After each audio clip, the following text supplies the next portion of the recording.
This is not a new issue. We had contaminated heparin back in 2008 coming from China. It was on purpose. You're exactly correct, Senator. In 2007, 2008, somebody in China figured out how they could spoof the standard test for the active ingredient in heparin. They did so for economic reasons. We call it economically motivated adulteration. And they sold defective drug into the United States.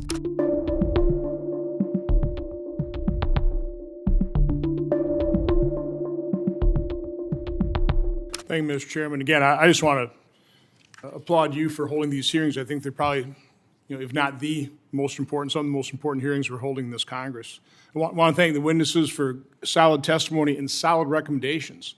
It's interesting, I met with Dr. Patrick Soon-Shiung yesterday, a man of incredible accomplishment, but one of the things he did, he's the founder of American Pharmaceutical Partners. I mentioned this hearing. He said, well, that's similar to what happened in 2008 with heparin.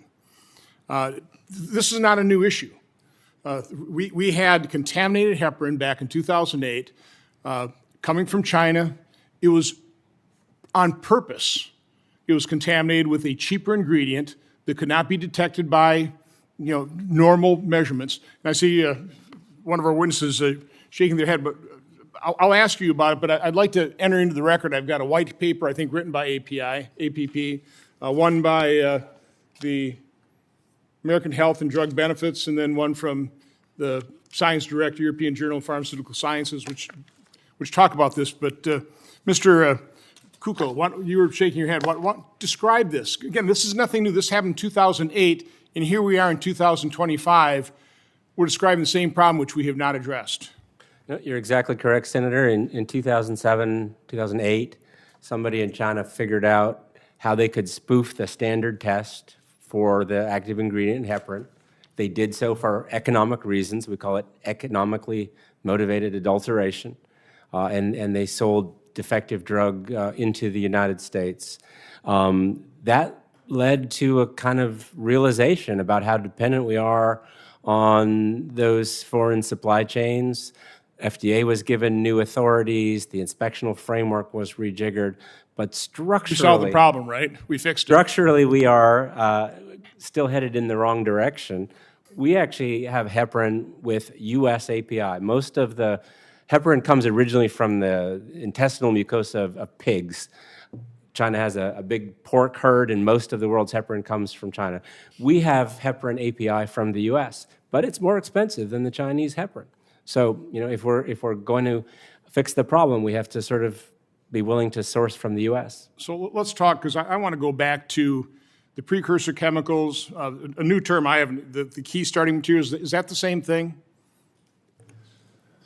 Yeah, so precursor chemicals, even going back all the way to petrochemicals, are the chemical starting materials that feed into the intermediates and ultimately the active pharmaceutical ingredients. How many of those key starting materials, precursor chemicals, are there? Are we talking about hundreds, or are we talking about a few dozen? No, thousands, and they are, the majority are made in China. And that's a refining process. Correct. They're literally thousands. Are there a smaller batch of kind of general categories and then specific types within those categories? I think it's important to note for this committee, and thank you, Senator, for raising this, that there are thousands of drugs in our supply chain themselves. And it is really critical for us as a nation to prioritize. We must focus. We cannot boil the ocean. We must secure our industrial base, focusing on those critical essential medicines that are prioritized by criticality, vulnerability, and reach.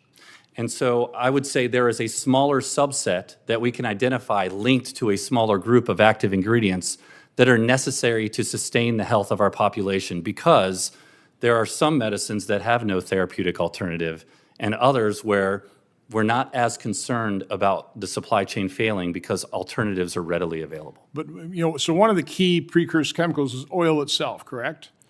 But then we have plant-based. Would that be considered, things that are extracted from plants or from bacteria or from algae or from what? Can you just describe that chain starting from the most basic all the way up to API and then to the final drugs? Sure, certain key starting materials are derived from the petrochemical industry.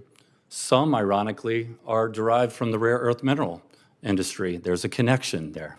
Some of these starting materials are synthesized to create solvents or reagents like toluene or benzene that we require in order to manufacture these active ingredients. Still others can be built leveraging synthetic biology, to your point, Senator. For example, one of our active pharmaceutical ingredients where we could not source the key starting material in any domestic location, we partnered with a company to leverage a synthetic biology approach or fermentation to help actually manufacture that starting material, which is one way to do it more cost competitively. So across the spectrum, there's a variety of chemical sources. Some are synthetically derived, some are biotechnologically derived. Regardless, it starts with mapping and knowing where they're coming from and focusing and prioritizing in order to ensure that we get a start somewhere. So if I could just real quick, Mr. Chairman, I want to go to quick Tom Neely. What are your raw materials? Because you said you wanted to create the capability to produce API. So your raw materials are still API from where? Well, the one I'm speaking of comes from China. Of the 13 product families that we produce, 2 come from China, and everyone else comes from outside the United States, but it's Europe mainly. But again, because you're compounding these things or you're turning them into drugs, probably have a greater sense of quality control, unless they're doing something like they did with the heparin, where they disguise the adulteration. To me, it's all about vertical integration and the synergies you get from vertical integration. If you are able to build an API plant right next to a manufacturing plant, you're going to have some cost saves. Okay. And that's what it's going to take because China is so cheap. Well, again, my guess, I know, Mr. Chairman, you're all over this, is we require labeling to know exactly where not just the API comes from, but the precursor chemicals.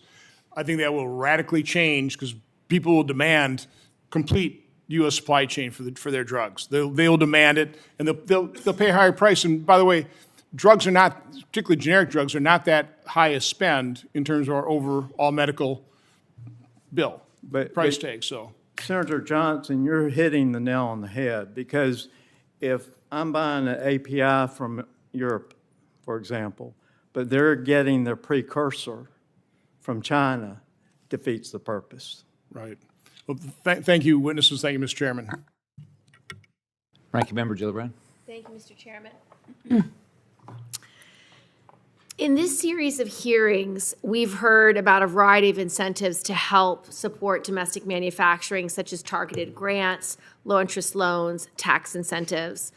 From your company's perspective, what is the most impactful economic incentive that would determine how you choose to invest and operate in the U.S.? What is the most significant factor currently limiting your ability to operate in the U.S.? And how do current procurement rules shape the market as a race to the bottom? How would purchasing and procurement signals from the federal government impact domestic manufacturing capability? You can start with Tom and go across. Thank you, Ranking Member Gillibrand. For me, it's all about volume. Keep in mind that one dose at the factory that we work in costs $0.015. So we have to add volume, not price. Price is secondary, but it's really to maximize the capacity of our plant. So we have to operate 24/7. Today, we have the capability of producing 1.8 billion doses annually. And what right now we're doing is 1 billion. And because the distributors are focused just on price. So there needs to be a little bit of a break there. And in my mind, and I'm not an economist, but in my mind, if we had a system very similar to sugar, for example, because we cannot produce today all the domestic demand.